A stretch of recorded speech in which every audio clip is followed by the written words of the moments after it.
Bismillahirrahmanirrahim. Assalamualaikum warahmatullahi wabarakatuh. Alhamdulillah, hari ini kita akan mulai perkuliahan dengan materi data statistik.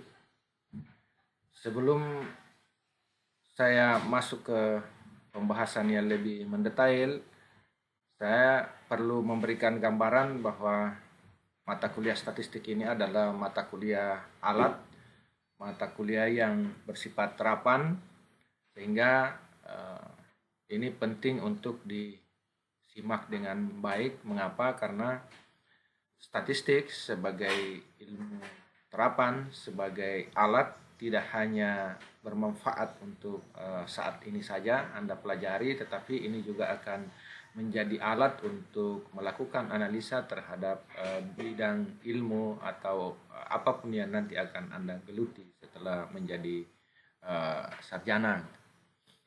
Baik, data statistik ini adalah materi dasar yang akan memberikan pemahaman kepada Anda bagaimana statistik memperlakukan data dengan baik.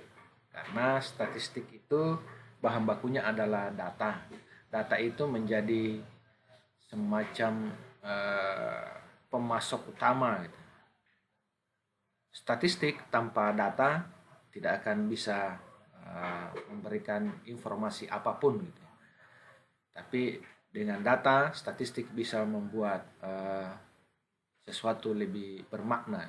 Jadi statistik itu semacam ilmu yang bagaimana membuat data itu bermakna dan memberikan arti untuk dianalisa, kemudian membuat estimasi dan seterusnya. Baik, kita masuk ke pengertian dulu, karena ini adalah basic, maka kita harus memberikan pengertian apa sebenarnya yang dimaksud data. Mungkin Anda semua sudah seringkali menggunakan kata data, biasa mendengar, bahkan Anda gunakan sendiri banyak, tetapi kadangkala kita tidak paham sebenarnya secara detail apa sih yang dimasukkan dengan data itu. Ya, jadi data itu adalah keterangan atau informasi tentang suatu hal. Dapat berupa sesuatu yang diketahui atau sesuatu yang dianggap diketahui. Jadi ada dua gitu ya. Keterangan atau informasi tentang suatu hal apa saja. Jadi ada keterangan, ada informasi gitu ya, tentang suatu hal, dapat berupa sesuatu yang diketahui, sesuatu yang memang kita ketahui, atau kita anggap diketahui. Seperti apa itu? Di sini dijelaskan bahwa data itu dapat diartikan sebagai sesuatu yang diketahui. Gitu. Jadi dia diketahui benarnya, gitu, atau dianggap diketahui. Jadi karena dia bersifat anggapan, maka itulah sebabnya di dalam statistik itu harus ada pengujian. Data itu harus diuji. Yang diuji sebenarnya adalah validitasnya atau kebenarannya. Ya. Kalau kita sudah paham atau dari awal sudah diketahui bahwa data itu tidak valid atau tidak benar, maka statistik menolak itu. Kenapa? Karena kalau data yang digunakan atau yang diolah itu tidak benar atau nyata-nyata salah, maka pasti kesimpulan yang akan diperoleh dari analisa data tersebut adalah kesimpulan yang pasti tidak benar dan itu menjadi tidak bermanfaat. Nah, sekarang kita lihat bagaimana statistik memperlakukan data. Ibaratnya orang yang mau mengolah makanan, maka bahan baku dari makanan yang akan diolah itu kan dia terserat. Nah, langkah pertama supaya bisa menjadi makanan gitu ya, maka yang dilakukan adalah mengumpulkan bahannya kan. Ya, bisa ngumpul, kalau mau bikin brownies misalnya, maka yang dibutuhkan adalah ada terigunya, ada gulanya, ada telurnya, macam-macam gitu ya. Sama dengan statistik. Langkah awal yang dilakukan dalam statistik untuk mengambil kesimpulan, karena bahan baku utama statistik itu adalah data, maka yang pertama tentu saja adalah melakukan pengumpulan data. Bagaimana cara mengumpulkan data? Itu yang akan dijelaskan gitu. Jadi pengumpulan data itu ada beberapa macam gitu ya. Bisa kita lihat dari jenis ya, berdasarkan jenis cara pengumpulannya ya. Cara mengumpulkannya seperti apa gitu. Melalui apa, alat apa yang digunakan, di mana dikumpulkan datanya gitu dan seterusnya. Ini mengumpulkan data. Yang kedua, berdasarkan banyaknya data yang akan diambil. Jadi jenis cara pengumpulannya ada beberapa, kemudian banyaknya data yang akan diambil juga ada jenisnya gitu ya, ada caranya. Kita lihat satu-satu. Berdasarkan jenis cara pengumpulannya, maka ada beberapa gitu. Yang pertama melalui pengamatan atau observasi. Kalau kita ambil contohnya, kalau kita mau mengetahui berapa atau yang mana dominan di dalam kelas saudara, apakah mahasiswa yang berjenis kelamin perempuan atau yang dominan adalah mahasiswa berjenis kelamin laki-laki, maka untuk memperoleh gambaran besarnya tidak perlu ditanya satu persatu jenis kelaminnya gitu, semua mahasiswa di dalam satu kelas. Kenapa? Karena kita sudah punya konsep awal, ciri yang membedakan antara laki-laki dan perempuan itu jelas. Misalnya kalau kita di Universitas Muhammadiyah ini, perempuan itu menggunakan jilbab, pakai rok gitu ya. Jadi tidak perlu ditanya ini jenis kelaminnya perempuan atau laki-laki. Cukup melalui pengamatan atau melalui observasi kita sudah memperoleh gambaran yang mana dominan, apakah laki-laki atau perempuan. Pengamatan itu berarti kita terjun gitu. Karena tidak mungkin kita melakukan pengamatan atau melakukan observasi tanpa terjun langsung ke lapangan untuk melihat objek yang diteliti. Walaupun tidak selamanya terjun langsung yang dimaksud itu adalah lapangan yang dimaksud adalah lapangan satu tempat tertentu, misalnya ke desa dan seterusnya. Tapi observasi juga itu untuk mengamati satu fenomena atau gejala dari satu masalah tertentu, itu bisa juga melalui mengamati berita, mengamati informasi yang ada di media, membaca di online, atau yang kita dengar dari seminar dan seterusnya gitu ya. Dari situlah semua kita bisa memperoleh informasi melalui pengamatan kita. Yang diperoleh adalah capture atau gambaran secara umum tentang satu objek tertentu yang ingin diteliti atau yang ingin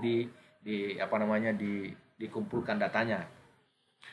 Itu cara pertama, melalui pengamatan. Kemudian yang kedua, ada yang disebut dengan pengumpulan data melalui penelusuran literatur. Penelusuran literatur biasa juga disebut dengan studi dokumentasi. Studi dokumentasi itu berarti kita melakukan pencatatan ulang sebenarnya terhadap data-data sekunder yang sudah tersedia. Jadi, kalau pengamatan itu harus terjun langsung ke lapangan untuk melihat objek yang diteliti, kita menjadi pelaku utama untuk melakukan pengamatan karena kita tidak mungkin memperoleh datanya kalau kita tidak terjun langsung ke situ. Maka penelusuran literatur itu sebenarnya datanya yang kita inginkan itu sudah disiapkan atau sudah ada di buku-buku misalnya, dan di laporan-laporan perusahaan, dokumen-dokumen organisasi dan seterusnya gitu ya. Itu disebut dengan penelusuran literatur, yaitu menggunakan sebagian atau seluruh data yang telah ada atau laporan data dari peneliti sebelumnya. Jadi bisa juga dari peneliti sebelumnya.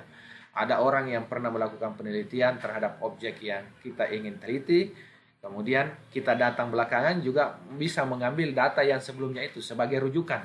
Paling tidak bahwa itu bisa menjadi rujukan awal bagi pengumpulan data berikutnya gitu. Bisa pada objek yang berbeda, tetapi dengan mungkin variabel yang sama.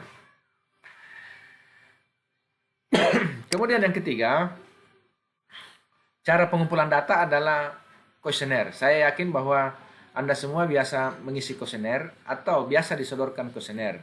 Bisa kuesionernya dalam kuesioner yang bersifat lengkap terstruktur, ada juga kuesioner yang kadang-kadang hanya 1, 2, 3 pertanyaan. Jadi kuesioner itu sebenarnya adalah daftar pertanyaan, bisa juga daftar pernyataan. Jadi menggunakan daftar pertanyaan atau daftar pernyataan atau daftar isian terhadap objek yang diteliti. Misalnya, kalau pengamatan tadi itu memperoleh capture atau gambaran secara umum, maka kalau kita menggunakan kuesioner, maka itu sudah lebih detail, lebih terstruktur, lebih sistematis ya, yang ingin diketahui. Makanya harus menggunakan kuesioner. Kenapa kuesioner? Karena ini bisa menghemat waktu, mungkin gitu ya, bisa memperoleh gambaran yang utuh terhadap apa yang ingin kita ketahui, karena dari awal sudah disusun pertanyaannya seperti apa, pernyataan yang dibuat itu seperti apa. Bisa kuesioner itu kuesioner terbuka. Kuesioner terbuka itu artinya mengandung pertanyaan yang jawabannya bersifat terbuka. Jadi kalau kita ingat, kalau misalnya lebih banyak soal-soal yang kita peroleh itu essay gitu ya. Jadi apa yang dimaksud dengan apa gitu, dan seterusnya gitu. Isiannya bebas gitu. Jadi itu yang disebut dengan pertanyaan terbuka gitu. Kemudian ada yang namanya pertanyaan yang terstruktur. Pertanyaan terstruktur itu dia pertanyaan tertutup sebenarnya. Ya, pertanyaan tertutup. Kenapa dikatakan pertanyaannya tertutup atau pernyataan tertutup? Karena di dalam kuesioner itu sudah ada jawaban yang disiapkan A, B, C, D, E. Nanti tinggal respondennya atau orang yang mengisi tinggal memilih. Dia mau memilih A, B, C sesuai dengan kondisi atau apa namanya, sesuai dengan kondisi yang dirasakan terkait dengan materi yang ditanyakan atau pernyataan yang diberikan gitu. Ya, itu namanya pertanyaan tertutup. Ada juga pertanyaan atau pernyataan yang semi terbuka atau semi tertutup. Apa itu? Mengkombinasikan antara pertanyaan atau pernyataan terbuka dengan pertanyaan atau pernyataan yang tertutup. Jadi biasanya diawali dengan pernyataan tertutup atau pertanyaan tertutup. Ada pilihan jawabannya. Apakah Anda merasa puas dengan pelayanan perusahaan ini? Jawabannya sangat puas. Pilihan jawabannya sangat puas, puas, kurang puas, tidak puas, dan seterusnya. Kemudian pernyataan atau pertanyaan lanjutannya dia buat menjadi terbuka. Kalau Anda sangat puas, apa sebenarnya yang Anda rasakan? Kemudian silahkan Anda isi, itu sudah bebas. Itu namanya semi tertutup atau semi terbuka. Itu kuesioner. Jadi kalau kita ingin mengetahui secara lebih detail sedikit tentang karakteristik mahasiswa yang ada dalam satu ruangan, dalam satu kelas misalnya, tidak cukup dengan pengamatan, tidak cukup dengan observasi, gitu. Tidak cukup dengan hanya melihat-lihat atau capture secara global gitu ya, memperoleh gambaran secara umum dengan melakukan pengamatan atau tanya-tanya 1-2 orang gitu ya, tetapi harus menggunakan kuesioner gitu, harus menggunakan daftar pertanyaan. Kemudian yang keempat, ada yang pengumpulan data dengan melalui wawancara atau interview. Interview ini sudah lebih mendalam. Ya, tetapi ini membutuhkan waktu yang lebih lama, tentu saja, membutuhkan biaya yang tentu lebih banyak, apalagi kalau responden atau informan banyak gitu. Jadi orang yang mau diwawancarai banyak, apalagi wawancaranya mendalam, maka ini pasti membutuhkan waktu yang panjang. Mengapa? Karena tentu saja harus disiapkan pedoman wawancaranya seperti apa. Di lapangan kita akan memperoleh banyak informasi yang bias, yang kalau ngobrol kan kadang-kadang orang ditanyakan bagaimana kesehatannya, dia tidak cukup hanya jawab dia sehat, tetapi dia berputar-putar dulu, maka itu yang membuat lama. Kadang-kadang instrumen yang digunakan adalah merekam itu, kemudian nanti setelah itu pengumpul datanya akan membuang gitu ya informasi-informasi yang tidak berkaitan dengan apa yang ingin diketahui oleh penelitinya gitu. Wawancara ini langsung melakukan tanya jawab kepada objek yang diteliti atau kepada perantara yang mengetahui persoalan dari objek yang sedang diteliti. Dalam penelitian biasanya atau kalau kita mengumpulkan data ada yang disebut dengan key informan atau informan kunci. Informan kunci ini mungkin hanya 1-2 orang, tetapi 1-2 orang ini dianggap mengetahui secara detail masalah yang ingin kita teliti atau data yang ingin kita kumpulkan itu diketahui oleh 1-2 orang gitu. Biasanya ini adalah pejabat yang berwenang gitu ya. Kalau di struktur yang mungkin dia raja, yang mungkin dia tokoh agama, tokoh pemuda gitu ya. Jadi soal pemuda dia tahu semua, soal agama tanya pak imamnya dan seterusnya. 1 orang gitu ya itu menjadi informan kunci gitu. Nah, wawancara itu punya cara gitu ya, punya persiapan. Jadi tidak beda. Mungkin dalam melakukan pengamatan atau observasi ada tanya jawab. Ada tanya jawab tetapi itu terbatas dan itu tidak disebut dengan wawancara sebenarnya karena dalam pengumpulan data. Yang dimaksud dengan wawancara itu kalau dia disiapkan dari awal, ada pedoman wawancaranya, ada instrumen untuk merekam gitu ya hasil wawancara itu. Informannya sudah ditetapkan atau dilihat gitu ya, atau mungkin hanya 1 informan kunci di lapangan, setelah itu kemudian menjadi berkembang bertanya, tetapi pedoman wawancaranya pasti harus ada. Ini 4 gitu ya, cara pengumpulan data berdasarkan jenis data yang ingin dikumpulkan gitu ya. Nah, itu melalui pengamatan, penelusuran literatur atau studi dokumentasi, penggunaan kuesioner atau angket, kemudian yang keempat melalui wawancara atau interview. Nah, sekarang bagaimana pengumpulan data kalau dilihat dari banyaknya data yang akan dikumpulkan atau yang diambil gitu. Ada 2 paling tidak gitu ya yang dilakukan gitu ya, berdasarkan banyaknya data, memilih keseluruhan atau mengambil sebagian. Ya, yang keseluruhan itu disebut dengan pengumpulan data melalui sensus. Sensus itu berarti semua objek atau semua kategori dan seterusnya yang ada dalam satu objek tertentu yang ingin kita teliti itu harus dikumpulkan datanya, harus dicacah, harus diambil datanya semua. Misalnya kalau dalam kelas ini kita ingin mengetahui secara detail gitu ya, satu persatu dan tidak perlu lagi diuji apakah data yang diperoleh itu mewakili keseluruhan atau tidak, maka dilakukan sensus saja.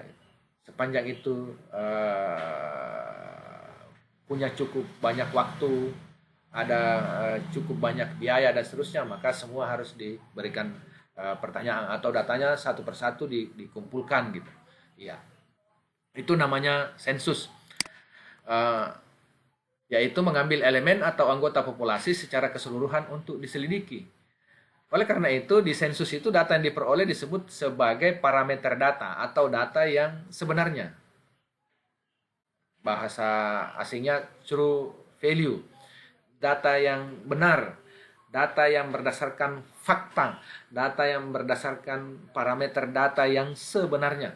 Jadi itu sensus. Ada satu contoh, misalnya kalau di negara kita, sensus penduduk. Baru-baru saya tahu, kita tahu sensus penduduk itu sementara dilaksanakan dan sekarang sudah lebih maju karena bisa dilakukan secara online gitu ya. Sensus penduduk di Indonesia itu dilakukan 1 kali 10 tahun. Kenapa 1 kali 10 tahun? Karena waktu yang dibutuhkan untuk mengumpulkan datanya itu lama, biaya yang digunakan juga banyak, gitu, besar. Mengapa seperti itu? Karena kalau ada 280 juta penduduk Indonesia, maka itu berarti sebanyak 280 juta penduduk tersebut harus dicatat datanya satu persatu. Tidak boleh ada yang terlewatkan gitu. Nah, data yang 1 kali 10 tahun inilah yang akan digunakan oleh pemerintah sebagai dasar untuk mengambil kebijakan selama 10 tahun ke depan. Jadi data yang dikumpul tahun ini gitu ya, itu digunakan untuk mengestimasi gitu, dan tentu saja alat yang digunakan untuk mengestimasi itu adalah statistik itu. Jadi pemerintah sudah bisa menghitung bahwa rata-rata pendapatan penduduk kita sekian besar, tingkat pengangguran yang tidak bekerja sekian gitu ya, maka bisa diprediksi bahwa tahun depan akan meningkat sekian dan seterusnya apa program yang harus dilakukan. Itu gunanya sensus. Kemudian Kalau sensus itu berarti mengambil keseluruhan, cara yang kedua berdasarkan banyaknya data adalah dengan sampling. Sampling itu berarti mengambil sebagian kecil dari keseluruhan. Sebagian kecil dari keseluruhan itu tentu saja secara metodologis punya caranya tertentu. Bagaimana menghitung jumlah sampel yang dianggap representatif ya, untuk macam-macam data yang diinginkan gitu. Jadi tidak bisa juga sembarang gitu ya. Bagaimana membuat sampling itu secara acak. Bagaimana supaya semua populasi gitu ya punya peluang yang sama gitu dan seterusnya gitu ya. Yang jelas sampel itu mengambil sebagian dari elemen atau anggota populasi untuk diselidiki. Data yang diperoleh disebut sebagai data statistikal atau data perkiraan atau estimate value. Data estimasi, data perkiraan. Kenapa yang dikatakan data perkiraan? Karena data itu hanya sebagian. Sebagian itu dianggap mewakili keseluruhan. Tetapi satu cara sampling yang biasa dilakukan, bahkan orang yang tidak pernah belajar statistik atau metode penelitian pun selalu melakukan sampling itu, ibu-ibu di rumah gitu. Ibu-ibu di rumah itu biasanya kalau mau kalau dia memasak makanan kemudian mau memperoleh kesimpulan bahwa makanannya itu sudah sesuai dengan rasa yang diinginkan, maka yang dilakukan adalah mencicipi atau merasai gitu. Mencicipi itu berarti mengambil sebagian dari masakan itu kemudian dirasai gitu. Rasa yang setitik itu dianggap mewakili keseluruhan. Walaupun pada ujungnya boleh jadi gitu ya setelah disajikan makanannya ternyata rasanya tidak sama dengan rasa waktu yang dicicipi. Itu berarti bahwa pengambilan sampelnya tidak tepat. Kenapa tidak tepat? Mungkin gitu ya. Sebelum dia ambil sampelnya dia tidak aduk dulu, dia tidak ratakan dulu masakan itu. Ya, karena kalau dia aduk, dia ratakan, maka di titik manapun dia ngambil, maka rasanya insya Allah akan sama gitu. Itulah sebabnya maka kebenaran statistikal itu adalah kebenaran estimatik, ya. Kebenaran yang tidak mutlak, tidak sama dengan ilmu kebenaran statistikal tidak sama dengan kebenaran matematis. Kalau matematis ya 1+1=2. Statistikal gitu ya, kalau membuat estimasi boleh jadi tidak seperti yang diestimasikan. Angka yang diperoleh pada saat dilakukan analisa atau estimasi itu tidak tepat seperti itu. Selalu ada deviasi, selalu ada penyimpangan. Mengapa? Karena data yang digunakan untuk mengolah itu adalah keterangan atau informasi yang bisa benar atau dianggap benar. Maaf. Ya. Nah, selanjutnya, kalau datanya sudah dikumpulkan, ibarat orang mau mengolah makanan, bahan-bahannya sudah terkumpul semua. Jadi mau membuat kue misalnya brownies, gitu ya. Maka sekarang bahan-bahannya sudah kumpul, sudah ada terigunya, sudah ada gulanya, sudah ada telurnya, sudah ada alat-alat yang digunakan, yang akan digunakan untuk membuat kuenya, gitu ya. Maka langkah yang selanjutnya adalah melakukan pengolahan data. Statistikal, kalau sudah datanya sudah dikumpulkan, sekarang di tahap keduanya adalah olah datanya. Nah, apa yang dimaksud dengan pengolahan data? Pengolahan itu adalah suatu proses untuk memperoleh data ringkasan dari data mentah. Jadi, proses untuk memperoleh ringkasan dari data mentah. Yang mana dimaksud dengan data mentah? Yang itu tadi, bahan-bahan yang dikumpulkan itu. Data awal yang dikumpulkan melalui observasi, melalui studi dokumentasi, melalui kuesioner, melalui wawancara, itu semua disebut dengan data mentah. Data mentah itu berarti jumlahnya banyak, makanya perlu diperoleh ringkasannya seperti apa dengan menggunakan cara atau rumus tertentu. Jadi mengolah datanya itu ada caranya, ada rumusnya dalam statistik gitu ya. Sama juga dengan makanan gitu ya. Kalau mau membuat brownies, maka cara atau rumusnya itu yang disebut dengan resep gitu. Resep itulah yang disebut, rumusnya untuk mengolah makanan itu supaya memperoleh ringkasannya bahwa kalau terigu dicampur telur sekian dan seterusnya, maka akan jadi sekian banyak kue browniesnya gitu. Ya. Nah, data ringkasan yang akan diperoleh dari pengolahan data itu bisa berupa jumlah, bisa berupa rata-rata, bisa berupa persentase, bisa berupa rasio, dan lain sebagainya. Banyak data yang bisa diperoleh dari ringkasan atau data ringkasan yang diperoleh itu. Kalau tadi masih terserak semua datanya, masih mentah gitu ya, dari hasil observasi itu ada keterangan atau informasi, gitu ya. Kalau dia bersifat kualitatif, maka nanti mungkin di statistik karena dia harus berbentuk angka, maka harus diangka-angkakan gitu ya. Dari kuesioner gitu ya, pernyataan kualitatif bagaimana mengkonversi menjadi bisa dikuantifikasi gitu. Pernyataan setuju, tidak setuju dan seterusnya itu adalah pernyataan yang bersifat kualitatif. Tetapi orang statistik bisa mendekati itu, mengkonversi itu menjadi data yang berupa angka gitu, data kuantitatif gitu dan seterusnya gitu. Yang jelasnya dalam statistik itu data ringkasan itu bisa berupa jumlah, rata-rata, persentase dan sebagainya. Kita lihat contohnya. Contohnya adalah misalnya ini data mentah. Ini data mentah. Modal sebuah perusahaan di dalamnya bergabung 7 orang. Jumlah modalnya sebentar itu kita simbolkan X dengan modal masing-masing gitu ya. Dengan modal masing-masing kita lihat X1 orang yang pertama itu 15 juta, orang kedua 7 juta, X3-nya 11 juta, X4 13 juta, X5 9 juta, X6 14 juta, kemudian X7 8 juta. Nah, pertanyaannya, hitung jumlah modal, berapa totalnya gitu ya, jumlahnya keseluruhan modal dari 7 pemodal tersebut di perusahaan tersebut, kemudian bisa dihitung rata-rata modalnya, bisa juga diketahui persentase orang dengan modal lebih dari 10 juta atau sebaliknya persentase orang dengan jumlah modal kurang dari 10 juta gitu. Ya. Nah, ini bisa dihitung kan? Kalau di sini data mentah ini diolah gitu ya, tentu saja harus menggunakan rumus tertentu.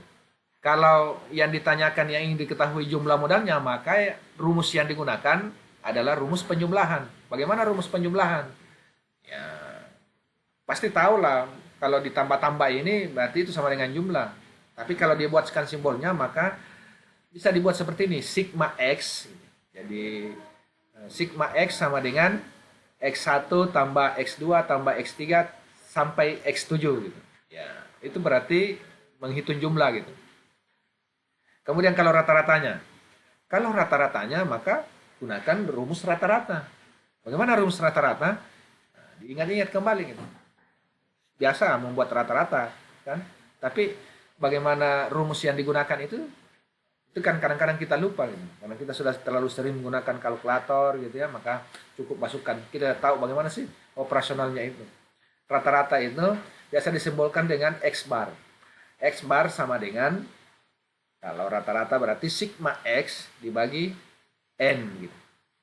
X rata-rata sama dengan jumlah X. Total nilai X dibagi dengan N. N itu adalah jumlah data. Kalau di sini sudah diketahui jumlahnya, di yang pertama jumlah modalnya totalnya berapa, nanti berarti X rata-rata sama dengan jumlah total modal gitu ya, dibagi dengan jumlah datanya. Jumlah data itu berapa? 7 gitu ya. Jadi sigma X per 7 berapa dapatnya gitu dan seterusnya. Kemudian yang ketiga persentase. Kalau persentase berarti pakai rumus persentase. Kalau persentase orang dengan modal lebih dari 10 juta, tinggal dihitung saja. Berapa dari 7 orang ini, berapa yang modalnya lebih dari 10 juta. X1 15 juta. Kemudian X3 11, X4 13. Kemudian X6 14. Berarti berapa? 4 orang gitu ya. Berarti 4 per 7 dikali 100%. Itu persentase yang lebih dari 10 juta. Sebaliknya juga seperti itu. Itu terkait dengan pengolahan data. Kemudian selanjutnya setelah datanya diolah diapakan? Kalau kita membuat makanan, makanannya sudah diolah, sudah diadon, sudah dikukus, sudah digoreng atau sudah di apa, kemudian makanannya sudah ada gitu ringkasannya gitu. tadi yang berserak itu ada terigu, ada telur, ada tepung, ada macam-macam gitu ya. Itu masih belum nyatu. Sekarang begitu sudah diolah dia menjadi ringkasan gitu ya. Sudah ada cetakan, sudah ada apa, sudah dimasak gitu ya, sudah jadi gitu makanan. Sekarang diapakan gitu ya. Iya. Tahapan yang ketiga sama dengan statistik, maka disajikan. Makanan kalau sudah diolah ya disajikan. Ya, sama dengan di statistik, kalau datanya sudah dikumpulkan, data juga sudah diolah, sekarang datanya harus disajikan. Jadi tahap ketiga adalah penyajian data. Nah, cara untuk menyajikan data itu ada beberapa gitu. Tetapi fungsinya itu penyajian data adalah untuk menunjukkan perkembangan suatu keadaan. Jadi data yang diperoleh itu disajikan untuk melihat perkembangan suatu keadaan dari sebelum menjadi sesudah misalnya, atau dari tahun pertama ke tahun kedua, dari orang yang satu dengan orang yang lain, jadi perkembangannya seperti apa dan seterusnya gitu. Mengadakan perbandingan suatu waktu gitu, dari minggu pertama ke minggu kedua, minggu pertama berapa orang yang hadir, minggu kedua berapa orang yang hadir, minggu ketiga hilang semua dan seterusnya. Itu melakukan perbandingan, melihat perkembangan gitu.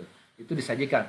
Kemudian penyajian dilakukan melalui tabel dan grafik. Di statistik ya, yang paling sering digunakan memang adalah data-data itu diringkas, diolah, kemudian disajikan dalam bentuk tabel, bentuk grafik gitu. Itu untuk menyederhanakan dan membuat cantik. Tabel itu macam-macam. Ada tabel frekuensi, saya rasa tidak perlu saya jelaskan terlalu jauh ini, nanti dilihat di slide-nya.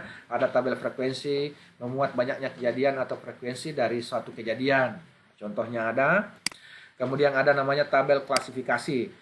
Tabel klasifikasi ini menunjukkan atau memuat pengelompokan data. Misalnya, di sini jumlah kambing di kota Y menurut jenisnya.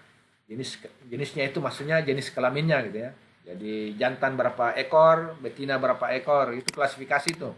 Kemudian ada namanya tabel kontingensi. Tabel kontingensi ini memuat data sesuai dengan rinciannya. Jika bagian baris berisikan M baris dan bagian kolom tabel berisikan N kolom, maka diperoleh tabel kontingensi berukuran M kali N. Berapa gitu ya jumlah datanya di situ. Ini contohnya di sini ada. Kemudian ada tabel korelasi. Tabel korelasi itu adalah tabel yang menghubungkan antara satu kategori dengan kategori yang lain, atau menghubungkan satu variabel dengan variabel yang lain. Kalau kita mau menggunakan bahasa variabel. Gitu. Tabel korelasi ini menunjukkan atau memang adanya korelasi atau hubungan antara data yang disajikan. Data yang satu, data yang kedua, data yang ketiga, data yang keempat, dan seterusnya gitu. Hubungannya seperti apa? Di sini dicontohkan hasil ujian untuk dua mata kuliah yang berbeda pada kelas yang sama.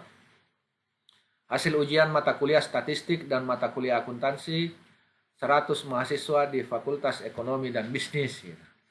Nah, datanya ini. Anda lihat bahwa antara nilai akuntansi dihubungkan dengan nilai statistik. Ini kelihatan misalnya, oh yang nilai akuntansinya 90 sampai 99 dan nilai statistiknya juga 90 sampai 99, ada 4 orang gitu. Jadi seperti itu. Jadi katanya sekarang kan kita mau menghubungkan apakah kalau nilai statistiknya tinggi maka nilai akuntansinya juga tinggi, atau sebaliknya kalau nilai akuntansinya punya tidak hubungan dengan nilai statistik gitu. Dan seterusnya. Kemudian grafik itu macam-macam. Ada piktogram, bukan piktogram. Kemudian ada grafik batang atau grafik balok, saya rasa sering dilihat. Ada grafik garis, kemudian ada lingkaran, ada kartogram. Bagaimana semua grafik ini nanti Anda lihat, cari gitu ya. Di Google saya rasa banyak ini contoh piktogram. Kalau batang biasa Anda lihat, garis juga biasa, lingkaran juga biasa, kartogram seperti apa. Nah, sekarang yang selanjutnya setelah data itu disajikan, ya ibaratnya makanan sudah disajikan. Ya, biasanya ibu-ibu kalau pulang dari pesta gitu ya, makanannya sudah disajikan, dia sudah rasakan, dia sudah makan gitu ya. Kemudian apa yang dilakukan gitu? Iya, dia analisis kan? Iya. Makanya biasa kalau sudah pulang dari pesta mengumpulkan informasi lagi gitu ya. berbagi informasi dengan temannya, oh makanannya itu tidak enak, kurang garamnya, sepertinya baksonya seperti ini dan seterusnya, dagingnya kurang kenyal, cara memotongnya macam-macam gitu ya. Itu namanya dianalisis gitu. Dalam statistik, tahapan setelah penyajian data itu kemudian melakukan analisis data. Analisis data itu membandingkan dua hal atau dua nilai variabel untuk mengetahui selisihnya atau rasionya. Kemudian membuat kesimpulan. Jadi tidak bisa disimpulkan kalau datanya belum disajikan. Harus disajikan dulu, baru dianalisa. Nah, analisis data juga punya makna menguraikan atau memecahkan suatu keseluruhan menjadi komponen-komponen yang lebih kecil sesuai tujuan analisis. Agar diperoleh informasi atau agar diketahui bagian yang memiliki sifat menonjol atau yang ekstrim. Biasanya kalau kita menganalisa data, apalagi kalau itu adalah data yang bersifat statistikal, orang atau kita gitu ya, memang selalu lebih senang mengomentari atau mendeskripsikan atau menganalisa nilai-nilai yang ekstrim.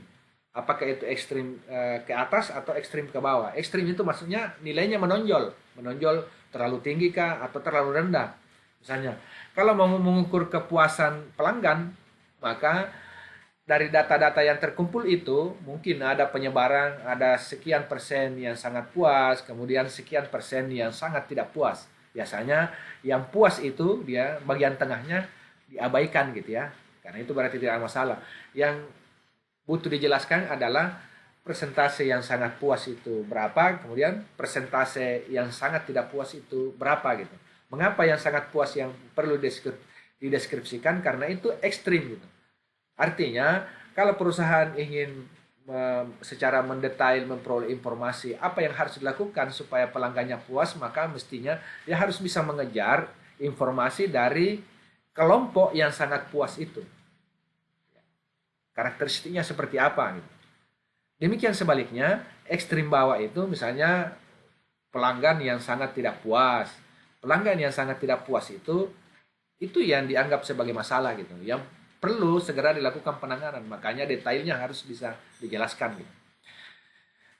Nah, uraian tujuan dari analisis itu juga untuk melakukan perbandingan antara bagian dengan menggunakan nilai selisih atau rasio. Jadi membanding-bandingkan antara satu kondisi dengan kondisi yang lain, antara satu bagian dengan bagian yang lain, antara satu nilai dengan nilai yang lain. Kemudian melakukan perbandingan antara bagian dengan keseluruhan dengan memakai proporsi. Ada proporsi atau persentase, itu berarti membandingkan bagian dengan keseluruhan. Jadi kalau bagian dengan bagian, itu berarti yang dianalisa adalah selisihnya berapa, nilai selisihnya berapa atau rasionya, perbandingannya berapa. Tetapi kalau perbandingannya antara bagian dengan keseluruhan, itu berarti persentase atau proporsi. Kemudian yang ketiga, analisis data juga itu adalah memperkirakan. Dan ini adalah bagian terpenting dari ilmu statistika, memperkirakan atau memperhitungkan besar pengaruh secara kuantitatif dari perubahan satu kejadian terhadap suatu kejadian lainnya, kemudian meramalkan, kemudian mengestimasi. Itulah sebabnya di dalam statistika, data-data masa kini atau data historis masa lalu gitu ya, itu bisa menjadi bahan untuk diolah, kemudian dianalisa, lalu membuat estimasi kejadian masa yang akan datang. Estimasi apa yang akan terjadi masa datang itu bisa dilakukan oleh ilmu statistika. Tadi saya sampaikan bahwa sensus penduduk di Indonesia itu kan 1 kali 10 tahun. Tahun ini ada sensus penduduk. Data yang tahun ini itu digunakan untuk membuat kebijakan, menyusun kebijakan, menyusun program pembangunan, menganalisa gitu ya, mengestimasi tren pertumbuhan ekonomi, mengestimasi tren pertumbuhan jumlah pengangguran atau penurunan pengangguran, penurunan jumlah orang yang miskin dan seterusnya. Itu dari data yang historis 10 tahun. Tahun ini gitu ya, tahun 2020 itu akan digunakan untuk mengestimasi kejadian selama 10 tahun ke depan. Jadi itu alat yang digunakan adalah statistika gitu. Jadi ramalan. Apakah ramalan atau hasil estimasi itu benar? Tidak, jarang terjadi pas gitu. Misalnya pemerintah sudah membuat estimasi atau meramalkan bahwa tahun 2020 pertumbuhan ekonomi kita di atas 5% gitu. Ya. Tetapi apakah itu akan tercapai atau tidak tergantung banyak variabel gitu. Kalau asumsinya ceteris paribus atau hal-hal lain tidak berubah, maka mungkin bisa dicapai itu. Angkanya pas atau tidak, itu juga tidak tentu gitu. Karena estimasinya adalah estimasi statistikal berdasarkan data historis. Nah, ternyata misalnya di 2020 ada penyebaran atau ada wabah virus corona gitu. Nah, itu yang membuat semua asumsi hancur gitu. Asumsi-asumsi makro perekonomian kita menjadi hancur gitu ya. Sehingga Menteri Keuangan misalnya meralat bahwa kalau tahun ini pertumbuhan ekonomi kita tidak mungkin akan mencapai di atas 5%, yang ada malah hanya 2,3%, atau bisa minus, pertumbuhan menjadi minus gitu. Nah, itu. Nah, sekarang ada contoh. Ada dua orang karyawan, yaitu A dan B. Dalam waktu yang sama, A dapat menghasilkan produk sebanyak 150 unit, sedangkan B hanya 100 unit. Pertanyaannya, apa kesimpulan Anda? Ini menjadi tugas Anda semua. Silakan dijawab di kertas, kemudian Anda foto. Kalau sudah selesai, Anda foto, kirim ke WA Group. Ketua kelasnya nanti buat WA Group, kemudian nanti masing-masing yang sudah selesai kerjakan ini kemudian dikirim ke grup khusus untuk mata kuliah statistik 1 di kelas ini. Nah, ada dua orang karyawan yaitu A dan B. Dalam waktu yang sama, A dapat menghasilkan produk sebanyak 150 unit dan B hanya 100 unit. Jadi di sini ada data mentah gitu. Ada dua karyawan A dan B. Produk yang dihasilkan A 150, B 100. Waktu yang digunakan sama gitu. Apa kesimpulan Anda? Nah, ini harus diolah tentu saja. Sudah diolah, kemudian Anda sajikan, sudah disajikan, kemudian Anda analisis. Gitu. Ya, bisa kan? Iya. Saya rasa yakin bahwa ini bisa Anda lakukan gitu. Ingat bahwa kasus ini harus diselesaikan secara statistikal. Jadi kalau ada pertanyaan, apa kesimpulan Anda? Ya tergantung orang melihat ini. Kesimpulan Anda mungkin Anda bisa menggambarkan secara kualitatif, tapi itu berarti tidak dengan cara statistikal. Yang diinginkan adalah kesimpulan Anda itu menggunakan cara atau rumus tertentu. Itu kan pengolahan data. Pengolahan data menggunakan cara atau rumus tertentu. Caranya seperti apa, rumusnya apa, gitu dan seterusnya. Apa yang Anda ingin ketahui sebanyak-banyaknya dari data-data mentah ini. Apa yang bisa Anda ketahui. Saya rasa ini bagian yang akan saya jelaskan sampai di pertemuan kali ini dan saya tinggal menunggu jawaban dari tugas ini. Kalau bisa secepatnya nanti ketua kelasnya diatur sedemikian rupa di WA Group supaya ini bisa dikumpulkan. Terima kasih atas perhatian Anda semua. Mari kita berdoa mudah-mudahan kuliah kita di pertemuan berikutnya bisa berjalan dengan baik dan kita semua tetap dalam kondisi yang sehat-sehat saja. Terima kasih. Assalamualaikum warahmatullahi wabarakatuh.